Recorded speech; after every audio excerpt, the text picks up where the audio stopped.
नमस्कार दोस्तों ऐसा लगने लगा है कि बिहार में चिराग पासवान नीतीश कुमार को किनारे करके ही मानेंगे। चिराग पासवान लगातार कुछ ना कुछ ऐसा करते हैं जो नीतीश कुमार को टेंशन देता है और सवाल यह खड़े करता है कि क्या चुनाव के बाद अगर बहुमत मिला तो नीतीश कुमार मुख्यमंत्री नहीं बनेंगे। अब हाल फिलहाल क्या हुआ है मैं सबसे पहले आपको वो बता देता हूं। चिराग पासवान की पार्टी है एलजेपी-आर यानी कि एलजेपी रामविलास। इस पार्टी की कार्यकारिणी की मीटिंग हुई। इस मीटिंग में प्रदेश अध्यक्ष राजू तिवारी थे, चिराग पासवान के जीजा और सांसद अरुण भारती मौजूद थे और इसमें जो कुछ तय हुआ, तमाम प्रस्ताव पास किए गए। बहुजन समाज, भीम समाज के जो मुद्दे हैं उनको तेजी से उठाने की, ज्यादा मजबूती से उठाने की बात कही गई। लेकिन सबसे अहम बात जो इस कार्यकारिणी की मीटिंग में रखी गई, जो प्रस्तावना रखी गई, वो ये थी कि बिहार के चुनाव में लोक जनशक्ति पार्टी रामविलास स्वतंत्र रूप से चुनाव लड़ेगी। ये स्वतंत्र रूप से लड़ने का क्या मतलब है? हालांकि ये जरूर कहा गया कि हम एनडीए के साथ चुनाव लड़ेंगे, लेकिन स्वतंत्र रूप से चुनाव लड़ेंगे। अब एनडीए के साथ लड़ना और स्वतंत्र रूप से लड़ना, इन दोनों बातों का फर्क थोड़ा सा समझना पड़ेगा। एक और बात यहां पर कही गई कि 18 मई से बहुजन सम्मेलन का आयोजन किया जाएगा जो एलजेपी करेगी। चिराग पासवान उसमें शिरकत करेंगे। शुरुआत नीतीश के गृह जनपद नालंदा से होने जा रही है 18 मई को, यानी कि चिराग पासवान नीतीश कुमार को उनके घर से ही घेरने जा रहे हैं। दोस्तों, ये चिराग पासवान ही थे जिनके दबाव में मोदी सरकार ने लैटरल एंट्री का फैसला वापस ले लिया था। ये चिराग पासवान ही हैं जो 40 से 50 सीटों की मांग कर रहे हैं और चिराग पासवान ही हैं जिनके बारे में उनके सांसद जीजा अरुण भारती ने यह कहा कि एलजेपी के कार्यकर्ता चाहते हैं कि चिराग को बड़ी जिम्मेदारी मिले।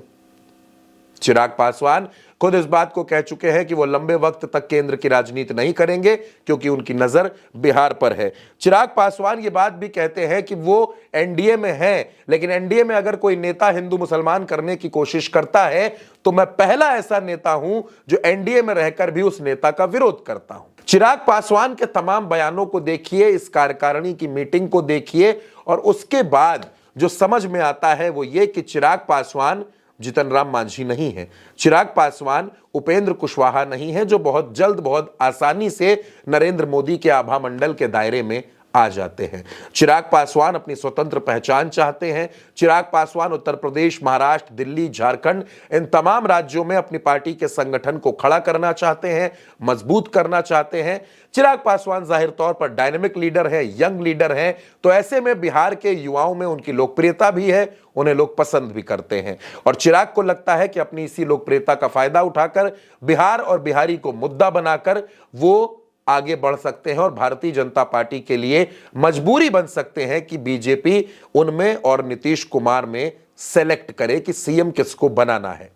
चिराग की पूरी कोशिश यह है कि वो एक मजबूत नंबर के साथ बिहार की सरकार में शामिल हो और अगर स्थिति परिस्थिति बन जाए तो चिराग पासवान बिहार का मुख्यमंत्री बनना चाहते हैं। हालांकि मुख्यमंत्री कौन नहीं बनना चाहता? उपेंद्र कुशवाहा, जीतन राम मांझी, ये सब बनना चाहते हैं। सम्राट चौधरी, रविशंकर प्रसाद, मनोज तिवारी, नित्यानंद राय, अश्विनी चौबे, गिरिराज सिंह, ये सब मुख्यमंत्री बनना चाहते हैं।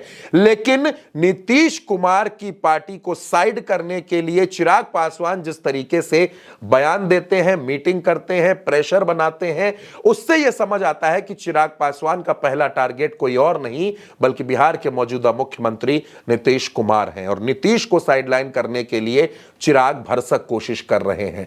अब ये कोशिशें कहां तक जाएंगी? बहुजन सम्मेलन का आयोजन करना, एनडीए की प्रेस कॉन्फ्रेंस से दूरी बनाना, लैटरल एंट्री के फैसले का विरोध करना, 40 से 50 सीटें मांगना, बड़े पद की मंशा जाहिर करना और दिल्ली की राजनीति से हटकर पटना की राजनीति करने की संभावनाओं को ज्यादा तलाशने की कोशिश करना, क्या यह बताता है कि चिराग पासवान एनडीए में रहकर ही एनडीए के लिए मुसीबत बन रहे हैं और खास तौर पर नीतीश कुमार के लिए टेंशन बन रहे हैं? दोस्तों, बिहार में आने वाला समय बड़ा दिलचस्प, बड़ा रोचक होने वाला है। चिराग पासवान क्या कुछ करेंगे और भारतीय जनता पार्टी चिराग पासवान को कहां तक लेकर जाएगी, ये भी देखने वाली बात होगी। हालांकि संकेत चिराग ने यह भी दिए हैं कि उनके लिए प्रशांत किशोर का ऑप्शन भी खुला हुआ है। तो क्या चिराग पासवान अब खुलकर बैटिंग करने के मूड में हैं? इस खबर पर आपकी जो भी राय हो, अपनी राय कमेंट बॉक्स में हमें जरूर बताइएगा। उल्टा चश्मा यूसी को सब्सक्राइब कीजिएगा। नमस्कार।